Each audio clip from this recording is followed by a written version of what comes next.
Assalamualaikum warahmatullahi wabarakatuh.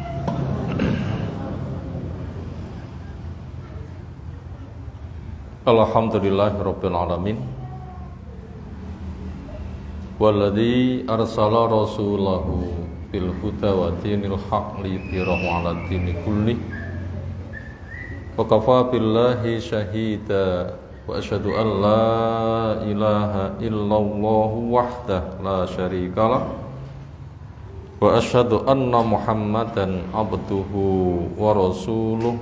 Allahumma shalli ala Muhammad wa ala alihi wa ashabihi wa man tabi'ahum bi ihsanin ila yaumiddin. Ya ayyuhan nas ittaqu rabbakum inna zalzalata sa'ati syai'un 'adzim yauma tarawnaha tadhalu kullu murdi'atin amma arda'at wa tad'u kullu dhati hamlin hamlaha wa taran nasa sukara wa ma hum bisukara walakinna adzaballahi syadid. Wa ba'du, fa inna asdaqal hadisi kitabullah wa khairal hadyi hadi Muhammadin sallallahu alaihi wasallam. Syarrul umuri muhdatsatuha fa inna kulla muhdatsatin bid'ah wa kulla bid'atin dhalalah wa kulla dhalalatin finnar. Ayyuhal ikhwah, a'azzana subhanahu wa ta'ala, yang kita aturkan pujian, sanjungan, syukur kita hanya semata tercurah, hanya tersanjungkan pada Allah Ta'ala, beriring doa, salawat, salam semoga tercurah untuk Rasulnya Muhammad sallallahu alaihi wasallam. Berikutnya materi yang kita kaji pada kesempatan malam hari ini dari kitab Riyadhus Shalihin, bab as-sidqu, tema tentang jujur. Muqaddimah telah kita sampaikan dengan menukil 3 ayat ada di dalam surah At-Taubah, surah Al-Ahzab, dan surah Muhammad.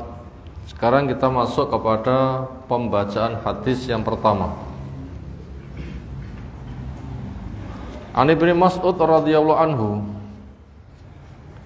anin nabiyyi, dari Nabi sallallahu alaihi wasallam, annahu qol, beliau sabdakan, inna sidqa, sesungguhnya kejujuran, yahdi, membimbing, ilal birri, kepada kebaikan. Arti bir adalah kasratul khair, kebaikan yang banyak. Siapa yang menginginkan mendapatkan kebaikan yang banyak, caranya jujur. Wa innal birra, sesungguhnya kebaikan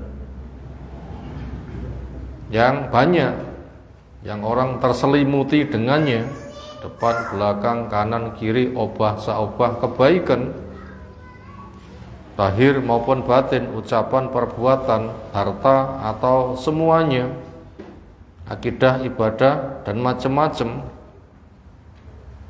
yang semuanya memiliki nilai bir, itu yahdi, membimbing, ilal jannati, ke surga. Wa inna rajula, sesungguhnya seseorang, layas duku, sungguh dia bersikap jujur,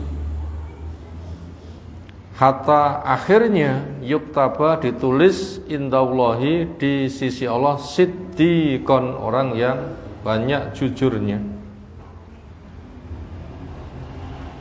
Wa inal kadhiba, sesungguhnya kedustaan, yahdi ilal fujur, bisa menggiring, mengarahkan kepada sikap fujur, curang, dosa, perbuatan nyimpang. Wa inal fujur, sungguhnya sikap fujur, dosa, perbuatan nyimpang, curang, yati bisa membimbing, mengarahkan, berdampak ilan nar, ke neraka. Wa inna rajula, dan sesungguhnya seseorang layak dibu, dia selalu berbuat dusta.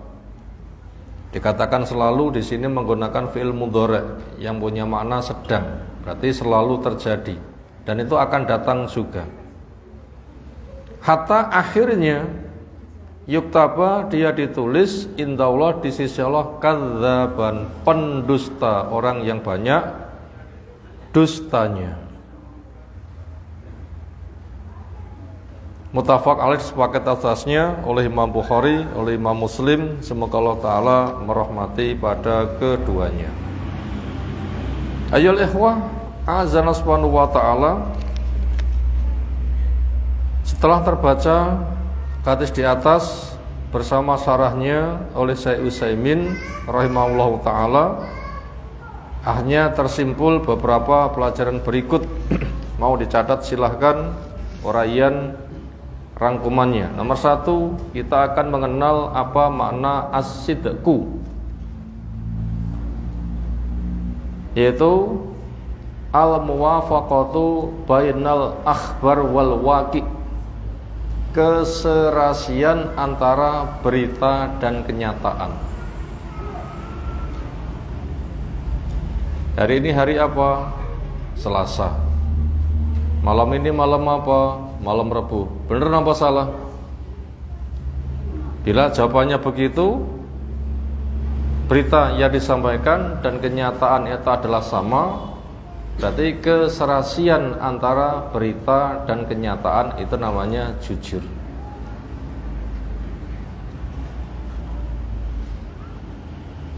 Adapun lawannya adalah al-kadzib, berarti al-mukhalafatu bainal akhbar wal waqi', berbeda antara kabar dan kenyataan.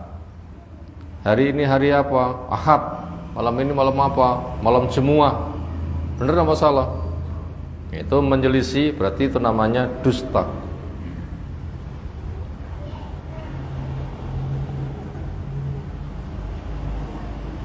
Kemudian kita akan mengenal macam-macam kedustaan untuk kita hindari supaya kita jadi orang yang jujur. Di antara macam-macam perbuatan dusta yang kita kenal untuk kita buang supaya kita jadi orang jujur, pertama adalah riya. Riya itu apa? Makna bahasa masdar dari kata ro'a. Ro'a yaro riya'an, ru'yatan. Kita biasa mana dengan cara ru'yatul hilal. Apa makna ru'yatul hilal? Memantau hilal, terbitnya bulan sabit. Pandangan mata. Itu makna bahasa. Secara istilah riya adalah amal soleh ditampakkan cari sanjungan makhluk. Ini 3 unsur riya. Apa nomor 1? Amal soleh. 2, ditampakkan wong liya ben nyawang. Yang ketiga, cari sanjungan. Bila bertemu 3 ini namanya riya. Amal soleh ditampakkan tujuannya nggih nyontoni, riya boten. Boten. Karena pesan Nabi SAW, "Shollu kama ra'aitumuni usolli." Sholato kamu sebagaimana kamu melihat saya sholat. Amal soleh ditampakkan, tapi enggak cari sanjungan, tetapi untuk memberikan pengajaran. Namanya bukan riya, tapi itu taklim. Menggunakan media mata supaya memandang, nanti bisa melakukan. Tapi kalau riya, amal soleh ditampakkan tujuannya mencari sanjungan. Amal soleh sing kemasukan riya sah napa mboten sah? Termasuk batal. termasuk batal. Karena termasuk itu perbuatan syirik. Karena Allah berpesan, "Faman kana yarju liqa rabbi falyamal amalan sholihan wala yusyrik bi ibadati rabbi ahada." Sapa sing pengen ketemu dengan Allah, maka supaya dilantari dengan ketaatan, bentuknya amal soleh. Nah, ketika sedang melaksanakan amal soleh, jangan diperserikatkan. Tujuannya mencari wajah Allah, bisa ketemu mendapatkan nikmat, nggak boleh diperserikati dengan cari sanjungan. Bila niatannya double, aku ya golek ridhone Allah, aku ya golek sanjungane manusia. Berarti kalau gitu yang dianggap bisa memberi balasan itu dua. Allah ketika punya hak tidak boleh untuk diserobot. Jangan gadah penglihatan asal dipun silih tiyang lintu mboten. Aku nyilih mripate. Enggak bisa kan? Itu kepemilikan pribadi. Apa nah aku nyilih bojomu, terus pundi kira-kira? Nyilih pedah monggo lah gitu. Tapi itu bukan pribadi. Nah, Allah itu ketika punya hak diperserikatkan tidak boleh. Ana aghna syuraka anis syirki faman amila amalan asroka ma'i ghairi taraktuhu wa syirkahu. Di antara sesuatu yang butuh untuk diperserikatkan, Allah itu zat yang maha kaya. Yang Allah itu tidak mau. Maka siapa yang beramal mestinya untuk Allah, lalu diperserikatan gerebutan oleh liyane, maka dia bersama perserikatannya akan ditinggalkan. Jadi kalau begitu, orang sedang beramal soleh lalu kesusupan niat pengen dilem, dan dia tidak berusaha untuk menghindari, dibiarkan, akhirnya malah dihias-hiasi ben tambah nemen sing ngelem, maka di kala itu amalnya sedang batal. Dan itu termasuk syirik kecil, tapi dia lebih gede daripada dosa membunuh dan semisalnya. Ada juga riya yang termasuk syiriknya syirik besar. Riya sinten? Riya yang munafik. Lek riya yang Islam sampun bersahadat, mung lemah iman, gak enek wong ikhlas, donge enek wong muncul disanjung. Ini sering terjadi. Nanti mboten ngoten niku. Itu apabila segera ditepis, dihilangkan, hatinya bertawud kepada Allah, ya Allah lindungi dari susupan seperti ini, sah. Tapi lek ditok-tok nih, kemudian semakin dihiasi, dikala itu jadi batal. Ini termasuk riyaknya, syiriknya kecil. Tapi lek riyake wong munafik niku syirik gede. Kenapa?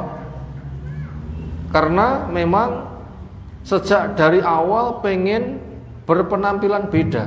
Aku tak beramal soleh, tak ketone ben golek untuk golek sanjungan, ben dianggap duluri, sehingga saya nanti akan aman, bisa hidup aman dengan mereka. Itu diniati dari awal. Itu syirik gede.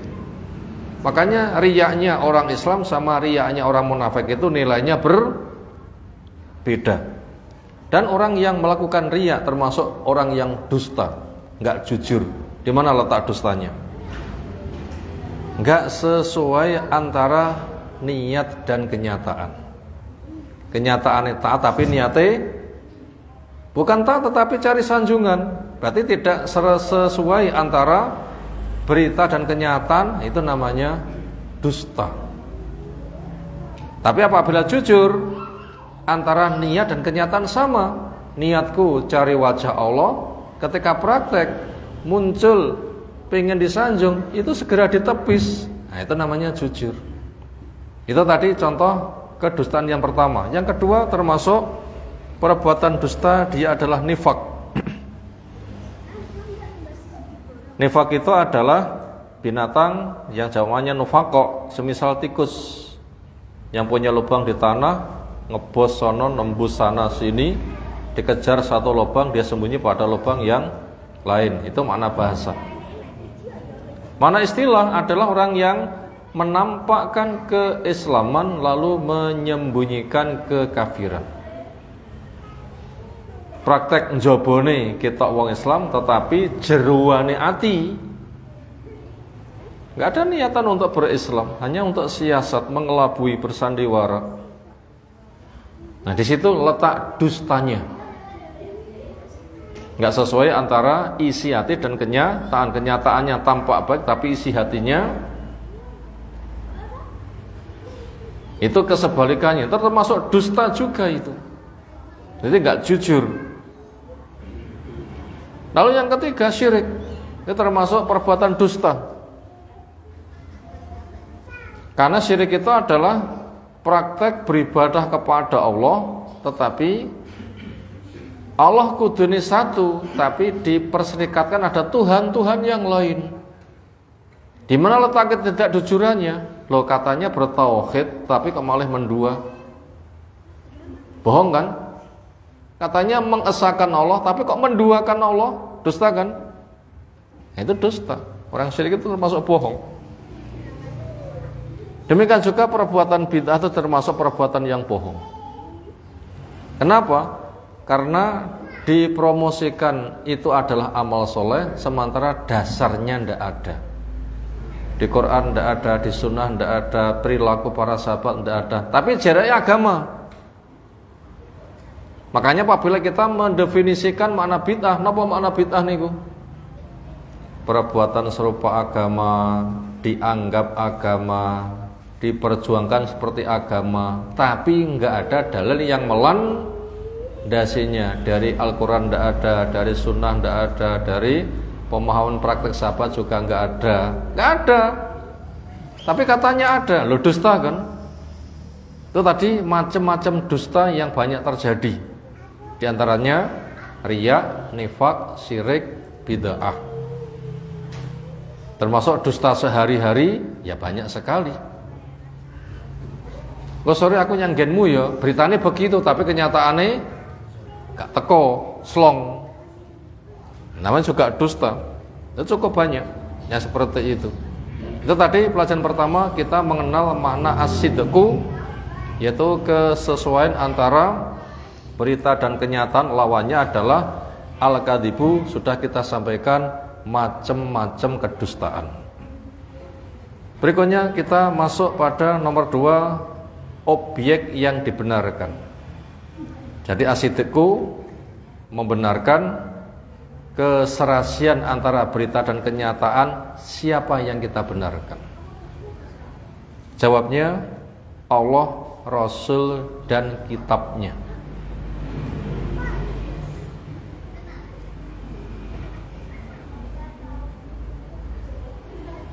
Termasuk doa mau tidur apa? Allahumma aslamtu nafsi ilaika wa wajjahtu wajhi ilaika wa fawwadtu amri ilaika walja'tu dhahri ilaika raghbatan wa rahbatan ilaika la malja wa la manja minka ila ilaika. Allahumma amantu bi kitabika ladzi anzalta wa nabiyil ladzi arsalta. Ya Allah, saya iman, saya percaya atas dik iman itu kepada kitab yang kau turunkan dan kepada Rasul yang kau utus. Termasuk doa yang sering juga dilantunkan, diajarkan kepada anak ketika mau belajar, diantaranya raditu billahi robba wa bil islami dina wa bi muhammadin nabiyya wa rasulah. Itu kan arahnya ke sana. Iman, percaya, yakin tanpa keraguan antara ucapan dan kenyataan sesuai. Objeknya siapa? Siapa yang kita imani? 1, Allah. 2, Rasul. 3, kitab. Itu 3 itu. Adapun rukun iman itu ada 6. Iman kepada Allah, kepada malaikatnya, kitabnya, Rasulnya, hari akhir, takdir. Itu juga termasuk bagian.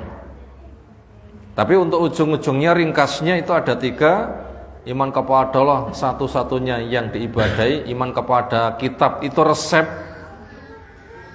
cara beribadah. Iman kepada Rasul yang menyontohkan konkret, yang kita yakin malaikat mencatat, yang kita akan mati di akhir nanti akan dibagikan, dibalas. yang kita diberikan takdir sebagai media dan juga ikhtiar. Itu kalau kita kembangkan itu lengkap. Ketika kita ringkas itu terwakil dengan 3 objek yang kita imani, kita benarkan adalah Allah, Rasul, dan kitabnya. Nomor 3, bentuk pembenaran. Kalau kita bertindak atas as-sidqu, atas tasdik, membenarkan, itu bentuknya seperti apa? Itu pertama meyakini, yang kedua mengilmui, yang ketiga mengamalkannya. Meyakini, mengilmui, mengamalkannya. Allah ya kita yakini, Rasul kita yakini, kitab kita yakini. Setelah yakin tanpa keraguan, yang berikutnya mengilmui, mengenal keesaan Allah. Kitab Al-Quran menjabarkan secara terperinci Sunnah Nabi SAW sebagai tafsirnya.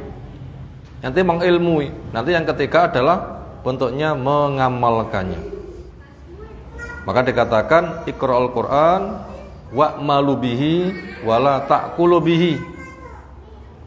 Quran bacalah, tentunya dengan pemahamannya, dengan metode pemahaman yang benar. Bila sudah, amalkan dengannya, pakai sunnah. Kemudian wala ta'kulu bihi, kamu jangan mencari makan dengan modal Al-Quran. Artinya menukar ayat-ayat Allah dengan harga yang sedikit. Mungkin kitabnya disembunyikan, ia buang, ia berpaling darinya. Ketika diingatkan dia tidak mau perhatian, ketika diminta fatwa dia ngarang-ngarang. Nah, ketiga-tiga termasuk dasar dari kesyirikan, masuk kategori adlam. Ya Allah katakan, waman adlamu mimman katama syahadatan inda minallah. Siapa lagi orang yang paling zalim kalau bukan orang yang menyembunyikan persaksian yang datangnya dari Allah. Ini termasuk perbuatan ahli kitab itu mahir menyembunyikan. Diimani separuh, dikufuri separuh, atau ditahrif, direkayasa maknanya. Kemudian ketika sudah dibuang, mereka nyimpang, diingatkan, mereka berpaling. Allah juga mengancam, waman adlamu mimman dzukira bi ayati rabbi summa a'rada anha. Siapa lagi orang yang paling zalim kalau bukan orang yang diingatkan dengan ayat-ayat kemudian dia berpaling. Bila ayat sudah dibuang, diingatkan berpaling, sementara dia dikenal sebagai tokoh agama, lalu dimintai fatwa, akhirnya ngarang. Itu juga termasuk adlam paling zalim. Ya Allah firmankan, waman adlamu mimman iftara 'ala Allahil kadhiba wa huwa yud'a ilal Islam wallahu la yahdil qaumad dzalimin. Siapa lagi orang yang paling zalim kalau bukan orang yang bikin dusta atas nama Allah, sementara dia sudah diajak untuk berserah diri kepada Allah dengan bertauhid, dengan sunnah, dengan keikhlasan. Nah, seperti itu. Itu tadi bentuk kita mewujudkan pembenaran dari sifat as-sidqu, kita benar dan yakin. Berikutnya nomor 4, proses agar diri menjadi orang yang jujur. Gimana prosesnya? Beras dadi segon itu proses mboten? Terus mau diprosesnya? Golekne kompor, golekne manci, isine banyu, ngoten nggih. Dicemplungne, kompore murup, sisi malih panas, umup, mateng. Proses kan? Proses. Manusia pun juga berproses. Semula laki perempuan kecil, kemudian dewasa, kemudian menikah, kemudian janin berkembang di rahim. 40 hari pertama bentuknya masih sperma, 40 hari yang kedua bentuknya darah, 40 hari yang ketiga bentuknya daging. Allah memberikan bentuk 120 dino ditiupkan roh, berkembang sekitar 9 bulan lahir. Kan berproses kan? Prosesnya dadi bayi niku umurnya padha mboten? Gak sama. Berapa rata-rata bayi dalam kandungan?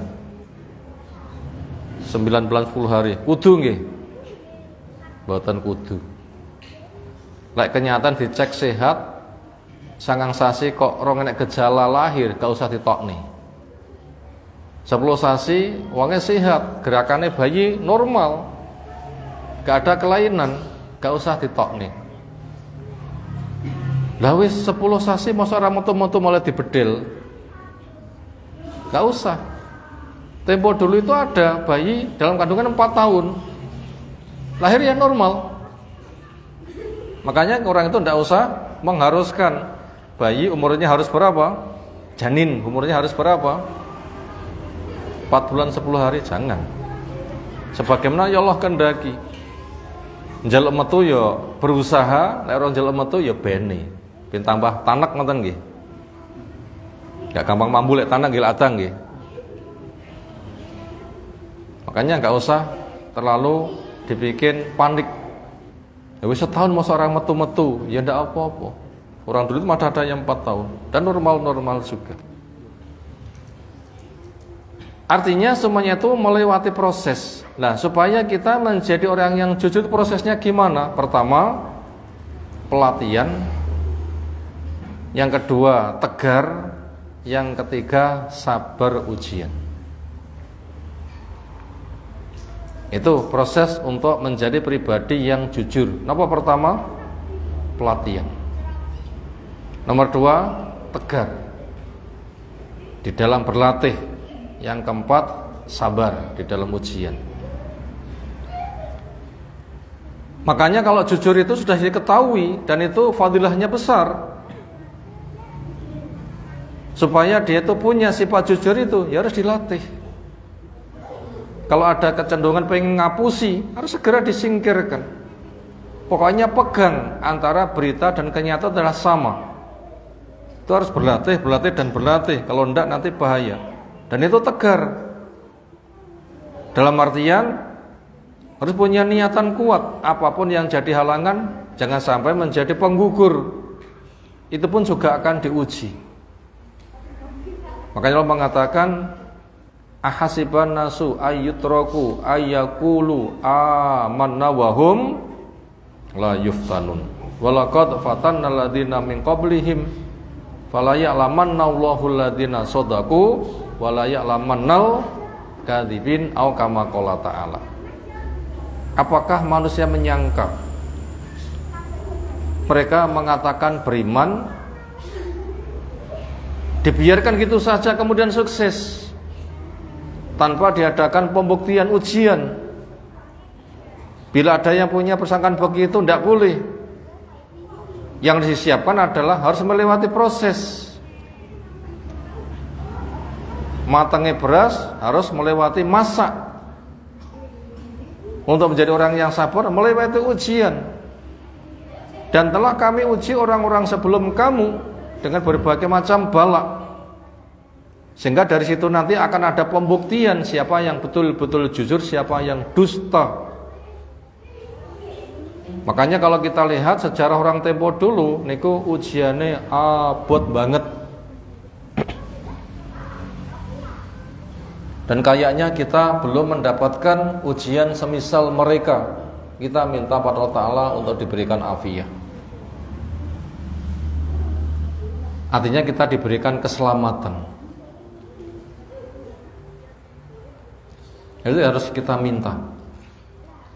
Tentang tema afiyah, tema keselamatan sudah saya sampaikan pada Jumu'ah malam Sabtu keempat di Kromasan kemarin. Apa temanya? Tema afiyah. Nah, silakan bila ingin menjelajah lebih luas bagaimana tema afiyah, itu bisa diputar kembali videonya, insyaallah ada. Kita minta afiyah, kita minta keselamatan karena ujian itu berat.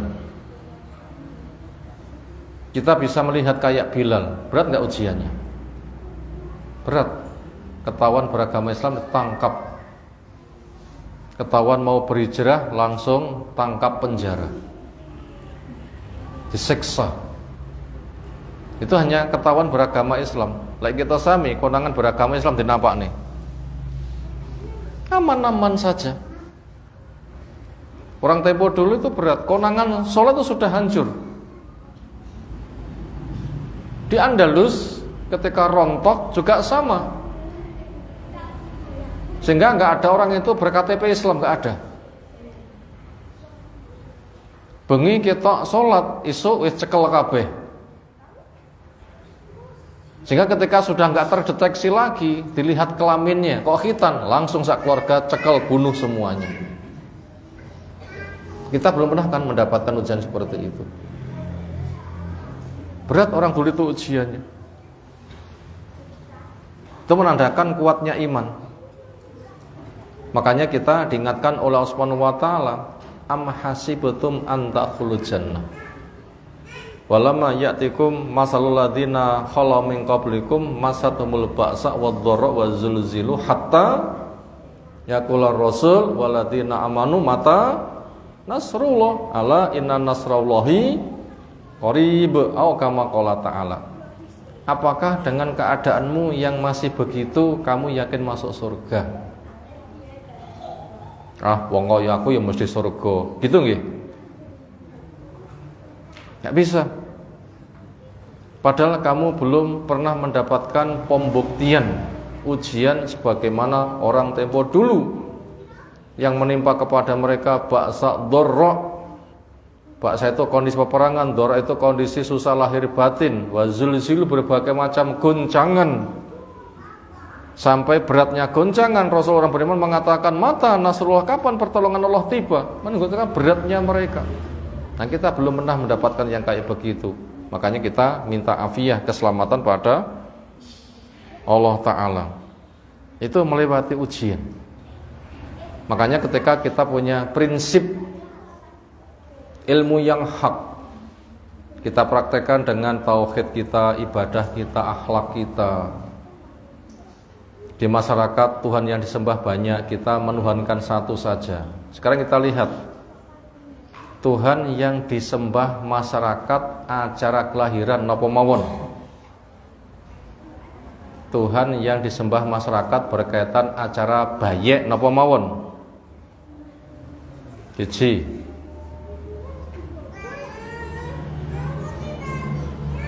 lek meh teko waktu kelahiran wonten acara tingkepan. Ini kan Tuhan yang disembah niku lho nggih. Tuhan sing jenenge tingkepan. Begitu lahir Tuhan yang disembah jenenge brokoan. Begitu 5 dina Tuhan yang disembah jenenge sepasaran.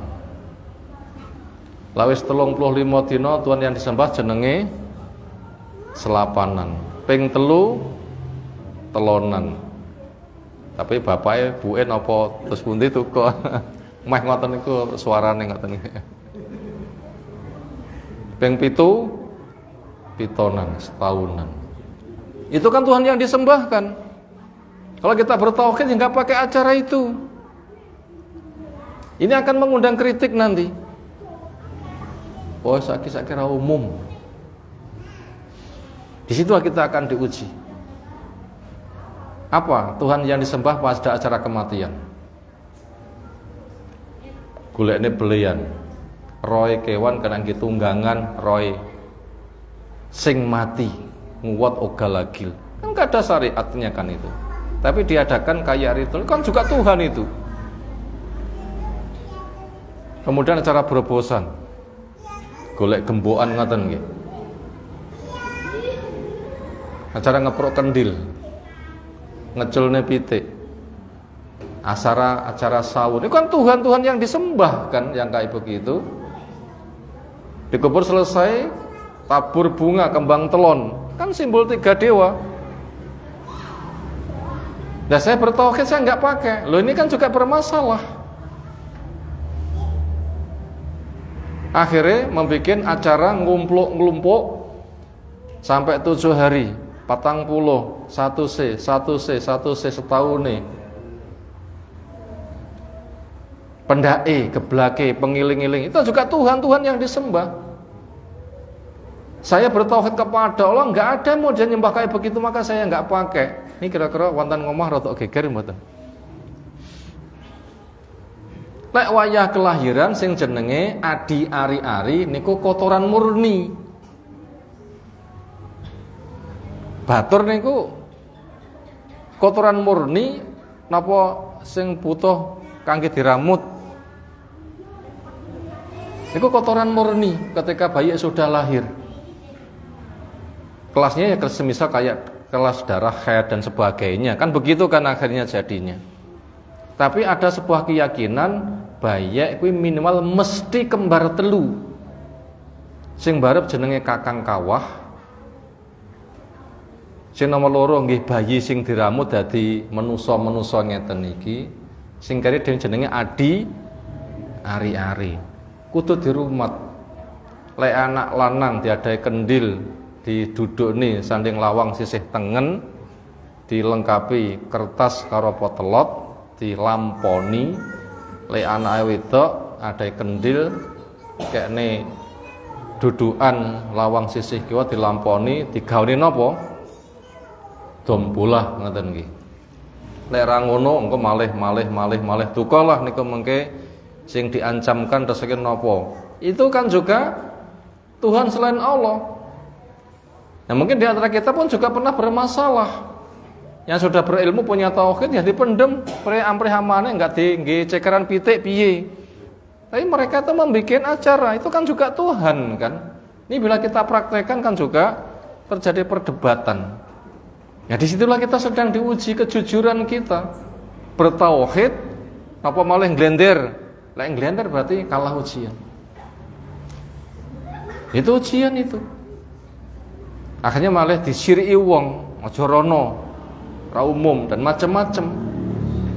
Bila kita mengalami, ya ini pantasnya memang mengalami. Kenapa? Kita sedang diuji. Orang dulu itu luwih abot. Kita paling-paling mek dipaido, ra patek disopo ngoten mawon nggih. Tapi orang dulu sampai disiksa habis-habisan.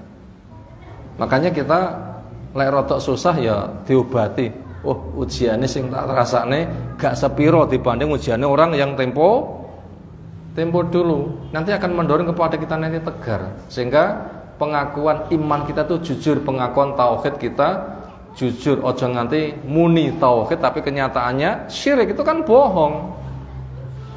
Dusta. Kan tidak boleh yang seperti itu. Nah itu butuh melewati ujian dan dibuktikan dengan kesabaran. Semoga kita sabar. Apabila kita kekurangan teman biasa. Orang dulu bukan sebatas kekurangan teman, gitu, disiksa, bahkan ada yang mati. Nabi kita juga akhirnya juga diusir, dikepung, mau dibunuh. Kita kan belum kan yang seperti itu. Masih ringan ujian yang kita rasakan. Ini menandakan kadar iman kita pun juga masih seperti itu. Nah begitu kita sami kira-kira kon junjung gula rong kental seangkatan kuat mboten? Kuat.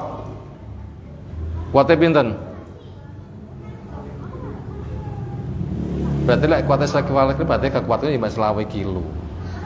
Lek kuat rong kental berarti kekuatan. Itulah kadar keimanan kita itu memang bertingkat-tingkat. Tidak satu level. Makanya semakin kuat iman seseorang nanti ujiannya semakin besar. Itu proses jujur itu lewat pelatihan, ketegaran dan kesabaran. Berikutnya masuk ya pelajaran yang kelima, fadilah jujur. Nopo fadilah yang sing jujur. Ya Allah menjelaskan wa qulu qaulan sadida yuslih lakum a'malakum wa yaghfir lakum dzunubakum. May yuti'illah wa rasul faqad faza fawzan 'azima. Qulu qaulan sadida, ngomong ucapan yang sadid, yang sidqun, jujur. Fadilahnya apa? Yuslih lakum a'malakum, Allah akan membuat amalmu itu nanti akan bernilai amal soleh, maslahat, akan dibenahi. Bila punya dosa, wa yaghfir lakum dzunubakum, Allah akan mengampuni dosa-dosa. Itu fadilah dari jujur. Apa itu? Akan dibikin jadi orang yang maslahat. Bila kita punya dosa nanti akan diampunkan. Sehingga bila kita rangkum, fadilah dari jujur itu adalah taufik, istiqomah dan surga. Itu bila kita rangkum. Apa fadilah dari jujur? Taufik, istiqomah, surga. Itu fadilah jujur. Taufik, istiqomah, surga. Taufik niku napa? terjadi keserasian antara ilmu dan amal. Ngerti iso tandang bener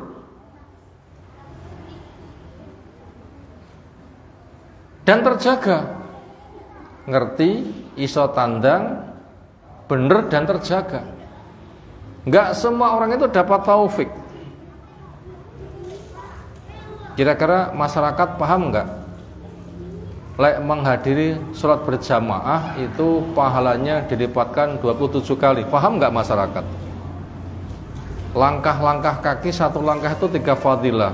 Kebaikan, diampuni dosa, 1 derajat ditingkatkan. Semakin banyak langkah nanti semakin banyak. Paham enggak? Tapi apakah setiap orang yang paham itu ketika ada adzan mesti ke masjid? Aku jeneng ngerti tapi aras-arasan. Gak dapat taufik kalau begitu. Gak dapat taufik. Gak dapat taufik aku ngerti. Terus iso tandang dan merasa bersyukur iso taat. Alhamdulillah aku iso menserasikan antara ilmu dan ketaatan. Itu harus jujur. Jujur fadilahnya taufik. Dan masih cukup banyak ilmu kita belum terlaksana. Makanya dengan jujur nanti akan semakin bertambah, semakin bertambah, semakin bertambah. Lalu fadilah nomor 2 istiqomah.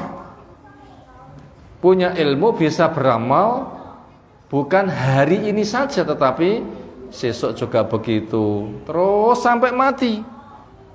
Itu fadilah dari jujur, diberikan istiqomah. Memang tugas kita beribadah sampai mati. Allah berfirman, wa'bud rabbaka hatta ya'tiyakal yakin. Supaya kamu beribadah kepada Allah terus ojo nganti mandek. Jaga istiqomah, jaga tegaknya sampai kamu disebut oleh al-yakin, yaitu kematian, sehingga matinya husnul khotimah. Napa tandane tiyang sing mati husnul khotimah? Pertama, bisa berucap la ilaha illallah. Yang kedua, gobios. Menunjukkan itu berat, tapi dia itu sukses. Itu diantara yang bisa dideteksi mati husnul khotimah, yang bisa dipandang oleh orang yang masih hidup. Tanda husnul khotimah sing dirasani si mayit sendiri apa? Yaitu ketika melihat malaikat yang datang itu penampilannya menyenangkan, membawa kafan surga, sehingga dia tenang karena dipanggil dengan ya ayyatuhan nafsul mutmainnah, tenang. Kenapa? Pemandangannya pemandangan menyenangkan, dibawakan kafan surga, tenang toh nggih. Jenengan duyak gawane pentung, kalau ditung-tungi duit kilo tak sangoni pilih pundi kira-kira? Pentung. Pitik celuk kur dipiuri jagung kalih golekne sabet. Gelagatnya ayam sama atau beda? Diceluk kur dipiuri jagung terus dipitike. Jenengan golekne sabet terus pun dipitike. Nah, orang yang mau mati pun juga senada dengan itu. Ketika mata memandang malaikat penampilannya yang cerah membawa kafan surga dan memberikan hiburan. Allah menjelaskan, innal ladzina qalu rabbuna Allah tsumastaqamu tatanazzalu 'alaihimul malaikatu alla takhafu wa la tahzanu wa basyiru bil jannati allati kuntum tu'adun nahnu awliyakum fid dunya wal akhirah pada surah Fussilat 30-an. Orang yang punya prinsip Allah Rabbku, jujur, ya jaga sampai mati. Ketika malaikat datang memberikan hiburan, kamu gak usah takut, kamu gak usah susah, gembira saja dengan surga yang kamu dijanji. Saya sebagai mitramu dunia maupun akhirat. Semoga kita termasuk yang demikian. Makanya jujur itu kunci. Itu fadilahnya jujur. Dapat taufik, ilmu bisa diamalkan, bahagia bisa taat, dijaga sampai mati, istiqomah. Kemudian yang ketiga itu nanti surga. Itu ketika prosesnya dicabut itu sudah tampak. Nah, itu tadi tentang fadilah dari kejujuran. Berikutnya masuk pada pelajaran yang keenam, kita mengenal arti bohong. Tadi sudah ada perintah kamu supaya jujur, karena membimbing kepada kebaikan, kebaikan mengantarkan ke surga. Kemudian juga dibahas tentang bohong bisa berdampak perbuatan yang curang, bisa mengantarkan ke neraka. Nah, sekarang kita memperinci tentang pembahasan bohong. Seolah apabila makna jujur itu sudah kita pahami, pembahasan bohong juga lebih mudah. Karena seolah itu sudah tercover pembahasannya, sudah terjelaskan.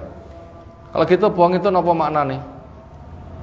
Tidak serasi antara berita dan kenyataan. Tidak jujur serasi, lek bohong niku enggak serasi. Jereke teko jebule ora, termasuk bohong nih. Yang P macam-macam bohong sudah kita sebutkan di atas. Riya termasuk bohong, nifak termasuk bohong, syirik termasuk bohong, bid'ah termasuk bohong. 4 kata sudah kita perinci di atas, sehingga mudah. Berikutnya, poin yang terakhir, sebab-sebab orang itu melakukan kebohongan. Ini penting ini. Sebab-sebab orang melakukan kebohongan. Napa sebabnya? 1. Rusaknya fitrah.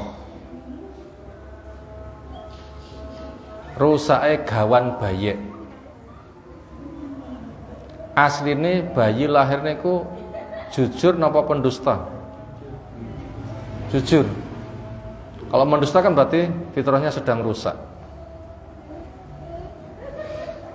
Ibaratnya susu dicam ci anget enak, mengke diombe sesuk terus pundi? Susunya dicam diombe sesuk terus pundi? Masur to nggih. Nah, begitu. Itu fitrah yang rusak. Makanya orang itu apabila sebagai pembohong berarti fitrahnya rusak. Kenapa kok rusak? Ada banyak semacamnya. Yang jelas itu penyebabnya adalah fitrah yang rusak. Mungkin karena terbawa oleh teman atau lingkungan yang memang seperti itu bisa. Makanya kita punya anak-anak yang masih fitrah, ketika bergaul, ya golek kanca sing apik, kancane dolanan tukang ngapusi.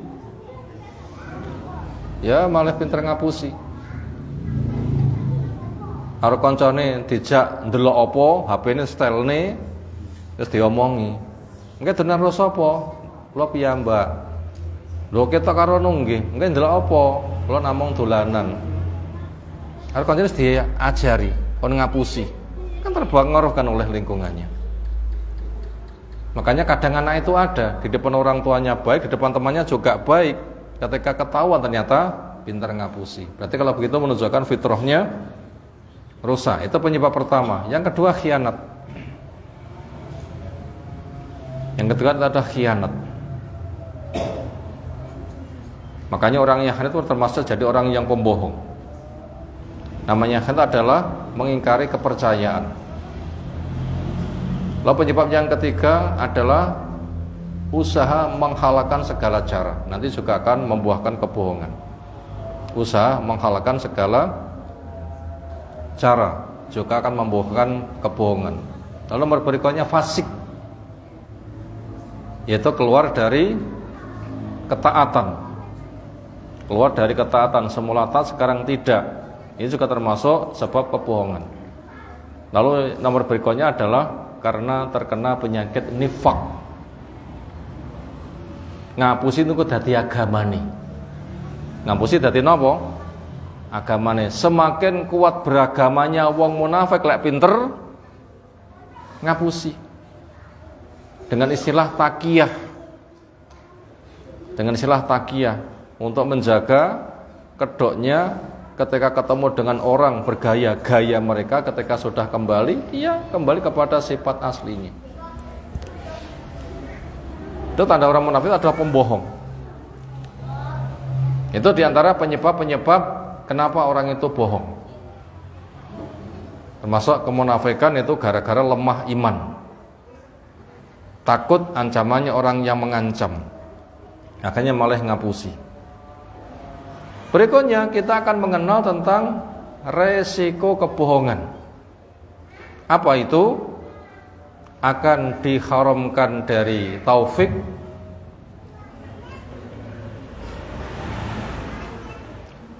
akhirnya dia tidak bisa mati husnul khotimah, yang ada su'ul khotimah, akhirnya nanti berdampak neraka. Itu resikonya.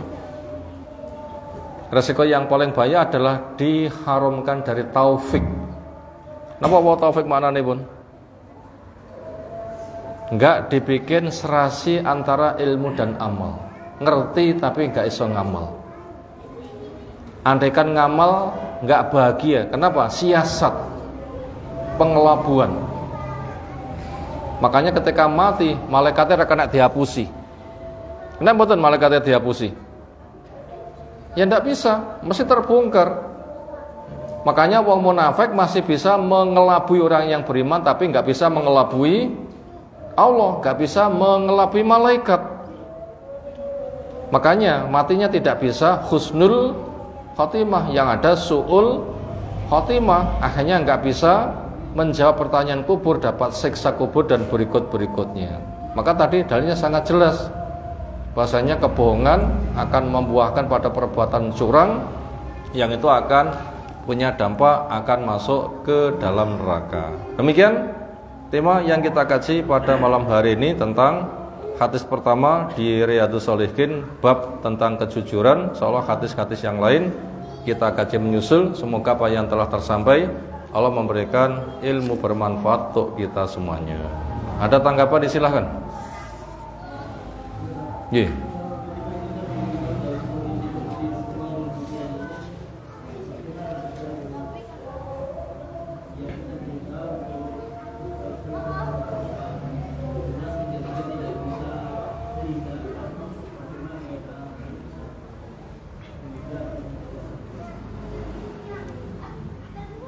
Apabila kita diuji di masyarakat adanya undangan-undangan yang tidak syar'i, gimana cara menghadapinya? Orang yang merubah kemungkaran, dia bisa bertindak ketika terpenuhi kriterianya. Satu, harus punya ilmu. Yang kedua, tidak boleh memunculkan mudarat sing luwih gede.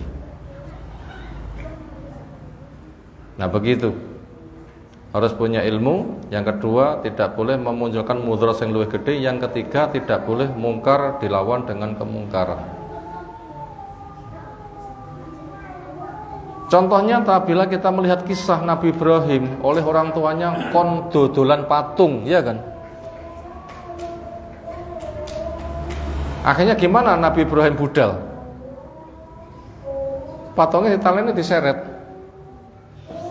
Gayanya budal tapi siasat. Bukan budalnya mentaati, tapi membuat apa? Siasat. Dinapane patungnya? Diseret. Konangan sing ngongkon senene mboten. Ya mungkin nawasu. Disitulah bisa diberikan jawaban. Kenapa kita sembah apabila dia tidak bisa mendatangkan uang? Justru kita yang suruh dagang. Untuk apa kita sembah? Bila kenyataannya dia saya ikat nggak bisa berkutik, saya seret bengok-bengok ya ora iso. Apakah yang kayak begini pantas untuk saya sembah? Nah, senada dengan itu, ujung-ujungnya melakukan sesuatu yang nanti bisa memasukkan sebuah hujah.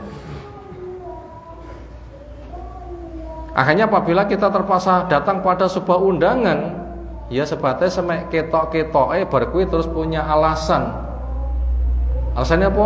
Apa ndelok HP wonten perkara penting, akhirnya segera minta pamit. Wah, ngapunten niki wonten acara penting kula ngendang budal. Ngapunten kula mboten saged nderek acara, serga pergi. Mungkin untuk tahapan awal kayak begitu bisa-bisa saja. Nanti lama-lama juga pasti akan konangan. Nah, bila sudah jelas konangan karakter kita, nah kita jelaskan permasalahannya. Dan untuk menjinakkan hati mereka supaya bila kita itu bicara itu mereka mau mendengar, maka pada waktu-waktu yang mubah kita butuh menjaga keakraban dengan mereka sebagai upaya ta'liful qulub. Pada perkara-perkara mubah kita suka membantu, kita punya sesuatu suka untuk berbagi dan sebagainya. Senada dengan itu, sehingga apabila kita lihat acara sosial mubah memang kita tuh punya peran penting, sehingga itu menyentuh kepada mereka. Dengan begitu nanti bila kita nanti bicara, itu nanti bisa diterima oleh mereka. Panggah konangan, jebule apa mek tinggi siasat. Ya sudahlah. Setelah tegak hujah kita punya alasan, akhirnya terbongkar semuanya, kriteria kita jelas. Disitulah kita nanti betul-betul menghadapi ujian, sehingga antara yang hak dan yang batil itu betul-betul bisa dipisahkan. Tetapi semuanya gitu permasalahannya karena memang sudah jelas punya prinsip. Lebih begitu yang butuh kita sampaikan. Makanya butuh diilmui, tidak boleh mungkar dirubah dengan kemungkaran, tidak boleh menciptakan mungkar yang lebih besar. Apabila kita sudah mensosialisasikan kemudian kita disingkirkan, mereka yang menyingkirkan bukan kita. Dan kenyataannya Nabi sudah sejelas itu, akhirnya pun juga harus diusir. Makanya apabila kita juga terusir itu biasa. Kenapa? Nabi juga terusir. Nabi itu sosialnya kurang nopo. Kurang nopo sosialnya Nabi. Tapi kenyataannya tetap juga diusir, disakiti. Nah gitulah. Itu langkah yang kita sampaikan kepada lingkungan seperti itu. Wallahu a'lam. Apalagi demikian, subhanakallahumma bihamdika asyhadu an la ilaha illa anta astaghfiruka wa atubu ilaik. Assalamualaikum warahmatullahi wabarakatuh.